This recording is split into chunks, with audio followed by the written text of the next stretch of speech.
An atheist professor wanted to prove to his students that God did not exist. So he asked the question, does evil exist? And they answered, yes, it exists.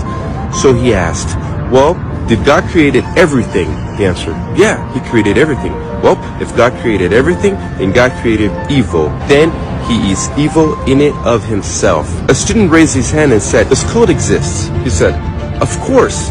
Have you never been cold?